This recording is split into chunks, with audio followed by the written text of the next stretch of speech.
Welcome to my new video. কি কেমন আছেন এবং কোথা থেকে ভিডিওটা দেখছেন অবশ্যই কমেন্ট বক্সে বলে যাবেন। আর যদি আমার ইউটিউব থেকে ভিডিওটা দেখে থাকেন অবশ্যই চ্যানেলটি সাবস্ক্রাইব করে দিয়ে যাবেন। তো চলে আসলাম একটা ক্রাফট ভিডিও নিয়ে। ভিডিওটা ছিল গত পরশু দিনের, তো আজকে আপলোড করছি। একটা ছোট্ট কাগজ একটু গোল করে কেটে নিয়ে এভাবে 3টা ভাঁজ করে নিব।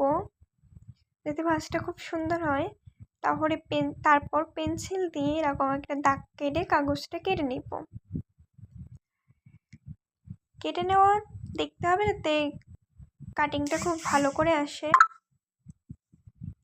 এই দেখুন খুব সুন্দর হয়েছে কাটিংটা। দেন হচ্ছে যে আমরা একটু ভাঁজ করে নেব খুব সুন্দর করে, যাতে বোঝা যায়, খুব ভালোভাবে স্পষ্ট বোঝা যায়। চ্যানেলটা অবশ্যই সবাই সাবস্ক্রাইব করে দিবেন। দেন হচ্ছে কাউচি দিয়ে একটা পার্ট হচ্ছে খুব সুন্দর করে কেটে নিলাম। কেটে নেওয়ার পরে একটা আঠা দিয়ে একটু লাগিয়ে নিলাম। দেখুন ছাতার মতন কিন্তু অলরেডি হয়ে গেছে।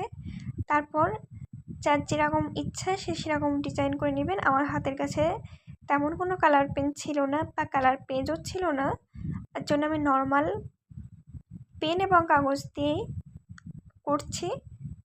দেখুন আমি যতটুকু পারছি চেষ্টা করছি করার, নতুন নতুন আর কি শিখতেছি। তো দেখুন ছাতাটা মোটামুটি ভালোই হয়েছে, আর বাইরেও খুব বৃষ্টি হচ্ছিল। এটা দিয়ে আমরা বাইরে গেছিলাম।